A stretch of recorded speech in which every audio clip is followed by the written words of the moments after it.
Halo teman-teman, bahas saham kembali lagi dengan channel bahas saham. Seperti biasa saya akan mencoba membahas satu emiten yang menurut saya menarik ya. Nah, teman-teman, untuk video kali ini saya akan tetap membahas emiten yang sudah pernah saya bahas baru minggu sebelumnya teman-teman, yaitu saham asuransi Tugu Pratama Indonesia. Jujur teman-teman, saya sangat tertarik dengan emiten ini ya, karena minggu ini pada saat saya membuat video ini dia mengalami penurunan yang cukup dalam teman-teman. Saya pun sebenarnya tidak menyangka hal itu terjadi karena emiten ini fundamentalnya bagus tetapi harganya malah semakin turun gitu ya. Nah, ini sebenarnya potensi yang cukup bagus teman-teman. Saya akan coba menjelaskan kenapa saya sangat tertarik dengan emiten ini. Saya akan coba secara sekilas dari teknikal maupun nanti fundamentalnya. Emiten ini dia sudah mengeluarkan laporan bulanan sampai dengan Agustus 2024. Nanti kita akan lihat ya teman-teman, kenapa saya sangat tertarik. Yang pertama kita akan coba review dari teknikalnya teman-teman. Nah, ini hal yang unik menurut saya ya untuk emiten Tugu ini. Ini grafiknya adalah grafik mingguan karena lebih gampang untuk dilihat ya, lebih enak untuk dilihat gitu teman-teman. Nah, hal yang perlu kita lihat ya teman-teman, memang emiten ini saya ada tandain di sini 5 spot ya, baik secara support maupun secara resistennya gitu ya. Ada kecenderungan teman-teman kalau emiten Tugu ini secara teknikal begitu dia tidak mampu untuk bertahan atau menerobos resisten 1300, di sini saya tandain ya teman-teman. Di resisten 1300 ini kita lihat kalau memang dia tidak mampu untuk menembus ini, dia pasti akan turun nih teman-teman. Dan turunnya ini tidak tanggung-tanggung. Yang pertama ya kita lihat di sini di tahun 2023 bulan Oktober 2024 dia pernah kepentok di resisten 1300. Setelah itu dia turun menuju angka 1000. Bahkan lebih rendah lagi teman-teman. Ini menerobos sampai dengan angka kurang lebih di angka 700-an ya di sini ya, 750 sampai dengan 800. Nah, ternyata ini ada satu lagi teman-teman, tapi ini sudah di periode pada saat pandemi Covid ya. Jadi saya rasa sih ini tidak perlu kita include-kan di kecenderungan ini ya untuk emiten ini gitu ya. Jadi kita mulai dari periode 2022 saja bulan Oktober. Nah, kemudian di sini di tahun 2023 bulan April dia juga pernah tidak bisa breakout, tidak mampu breakout di angka 1300 di sini teman-teman. Di April 2023 dan setelah itu dia menuju ke angka 1000 yaitu di titik supportnya. Nah, ini mengapa saya nanti akan menyimpulkan kenapa titik 1000 ini menjadi, saya rasa sih menjadi titik support yang paling kuat gitu ya. Nah, kemudian di tahun 2023 bulan Oktober juga dia ya mungkin secara mingguan dia terlihat ada candle bullish ya di sini teman-teman. Kalau kita sudah melihat candle seperti ini sih harusnya sih naik ya. Tapi begitu dia tidak kuat, dia langsung turun.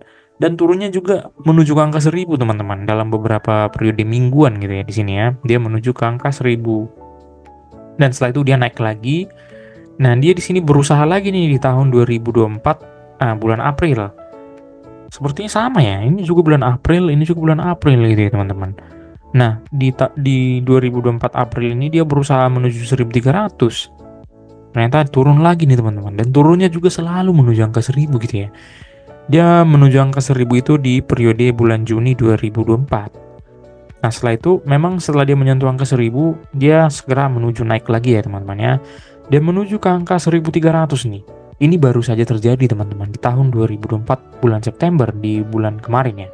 Dan setelah itu memang terlihat jelas ya, dia ke titik support lagi. Jadi memang di sini secara umum terlihat adanya konsolidasi ya. Harganya tidak kemana-mana saja gitu ya. Nah, di sini apakah dia akan mengulangi kembali nih ke angka 1000 teman-teman? Kita juga tidak tahu. Tapi yang jelas ya teman-teman, kalau di harga sekarang ini saya rasa sih ini sudah menjadi area cicil saya ya, kalau menurut saya pribadi. Yaitu di angka 1150-an sampai dengan angka 1200. Nah, dia ini sudah berada di area ini. Saya yakin sih untuk saya pribadi, untuk kebutuhan investasi saya teman-teman, saya akan menuju ke harga ini atau saya akan mencoba mencicil di area ini gitu ya. Nah, kalau dia turun lagi mengikuti harga historisnya yang pernah menuju ke angka 1000 di sini ya, untuk ada terjadi 4 kali berturut-turut gitu ya. Ini lebih gila lagi teman-teman. Saya yakin sih ini saya tandain ini area all in. Kalau dia menuju ke angka 1000 ya teman-teman ya. Dan menurut analisis saya pribadi sih, angka 1000 ini akan menjadi titik support kuatnya lagi. Jadi sebenarnya teman-teman, kalaupun teman-teman memiliki emiten ini di rentang harga kurang lebih di angka 1300 ke bawah gitu ya, saya yakin sih ya tidak perlu di cut loss sih teman-teman kalau menurut saya. Karena untuk emiten ini fundamentalnya sangat-sangat bagus teman-teman. Mungkin saya sudah jelasin juga di video saya sebelumnya di minggu lalu, bahwasanya emiten ini untuk pendapatannya, pertumbuhan core bisnisnya itu cukup signifikan, pesat. Jadi tidak ada alasan yang lain menurut saya kenapa kita membuang emiten ini gitu ya. Justru pada saat seperti inilah dia fundamentalnya bagus. Di saat inilah dia diberikan kesempatan untuk kita untuk mencicil, untuk memiliki emiten ini gitu ya. Dan kalau ditanya secara pribadi sih, ya harapan saya kalau memang bisa dia menuju ke harga di area all ini nih, yaitu di range harga 1000 sampai dengan 1500. Ini super wonderful teman-teman menurut saya. Karena bisa saja dia mengikuti pergerakan historisnya ini, begitu menuju ke angka 1000, dia akan menuju ke angka 1300 lagi. Coba dibayangin teman-teman berapa persen ya potensi gain kita gitu ya. Nah, kenapa saya katakan ini cukup bagus secara fundamental teman-teman? Ini kita coba lihat ya teman-teman ya. Untuk fundamentalnya sendiri, ya saya rasa sih cukup bagus ya. Dia memang sudah mengeluarkan laporan kuartal kedua secara di bursa efek ya, dia sudah melaporkan kuartal keduanya dan hasilnya cukup fantastis teman-teman. Saya juga sudah jelaskan ini di video minggu lalu. Ya laba bersih memang di tahun 2023 itu lebih tinggi ya, jauh. Tetapi ini kan karena adanya pendapatan penjualan aset gitu teman-teman. Ini bukan karena pendapatan rutinnya atau core bisnisnya. Kalau kita mengurangi pendapatan yang diperoleh dari pendapatan di luar core bisnisnya, laba bersih di tahun 2024 ini cukup signifikan teman-teman. Percaya ya teman-teman. Karena kalau kita lihat di sini dia sudah mencapai angka 438 miliar ya, di kuartal kedua saja dia sudah mencapai segini.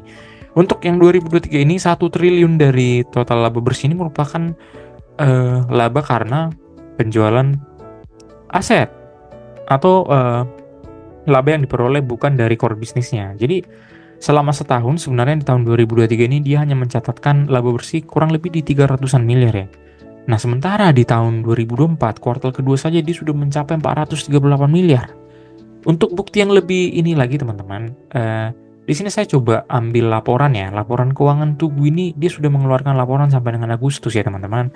Nah, di sini kalau kita coba perhatikan untuk pendapatan Tugu ini ya, pendapatan Tugu ini kita perhatikan nih teman-teman, dari 31 Agustus 2023 dibandingkan dengan 31 Agustus 2024, untuk jumlah premi netonya dia mencapai sudah 1 triliunan teman-teman. Dibandingkan dengan tahun 2023, dia hanya mencapai 767 miliar. Artinya apa teman-teman? Emiten ini sangat signifikan performanya ya. Pendapatan core bisnisnya tentunya teman-teman. Jadi kalau kita lihat laba bersih ya, laba operasi ya tentunya teman-teman, jangan dilihat laba komprehensif gitu ya. Nah, kalau kita lihat di sini untuk laba rugi usaha asuransinya dia itu sudah mencapai 562 miliar teman-teman di tahun 2024 kuartal kedua. Kalau kita bandingkan dengan 2023 dia hanya mencapai angka 312 miliar. Ini sangat signifikan. Nah, kalau kita lihat secara laba rugi memang setelah pajak memang cukup signifikan perbedaannya ya. 1 triliun di tahun 2023 sekarang hanya mencapai 458. Tapi perlu kita ingat ya teman-teman, 1 triliun ini tadi merupakan laba yang diperoleh dari laba lain-lain ya. Nah, sini jelas nih hasil atau beban lain ini di tahun 2023 dia mencapai 1 triliun ya teman-teman. Nah, ini yang membuat kenapa sebenarnya emiten ini pendapatannya cukup signifikan di kuartal maksud saya di annual di tahun 2023. Untuk lebih jelasnya lagi, kita perhatikan ini teman-teman. Laba rugi komprehensif. Di tahun 2024, di kuartal kedua, dia, maksud saya, ya di kuartal kedua, 435 miliar. Ini kalau kita kurangkan pendapatan atau laba di luar laba operasi tadi yang mencapai 1 triliunan ini ya, teman-teman ya, 1,020 triliun. Kalau kita kurangin, ini bahkan tidak mencapai 300 miliar teman-teman. Sementara di tahun 2024 dia sudah mencapai 400 miliar. Nah, ini mengapa saya katakan secara performance emiten ini lagi di peak seasonnya teman-teman. Mengapa saya katakan tadi, untuk performance-nya cukup menarik, harga sahamnya menurun teman-teman. Nah ini sebenarnya potensi ya teman-teman ya. Saya sih sangat menganjurkan untuk memiliki emiten ini. Tentunya dengan kalau menurut saya pribadi sih, kalau ditanya analisis saya, ya tetap seperti tadi, area 1500 sampai dengan 1200 itu area cicil. Kalau dia turun lebih dalam lagi ya, kemungkinan di bulan Oktober ini bisa jadi dia turun nih ke area all in saya nih, di angka 1000 sampai dengan 1500. Ya saya sih ya all in sih teman-teman. Saya tidak ada berpikir panjang untuk tidak membeli emiten ini gitu ya, karena sangat menarik menurut saya. Ya mungkin teman-teman boleh berkomentar nanti di kolom komentar ya, tapi ini merupakan hidden treasure menurut saya di IHSG teman-teman. Dan potensi kedepannya juga cukup menarik ya. Saya prediksikan sih untuk emiten ini, begitu dia nanti sudah bisa menembus angka 1300, naiknya ini tidak akan tanggung-tanggung teman-teman menurut saya ya.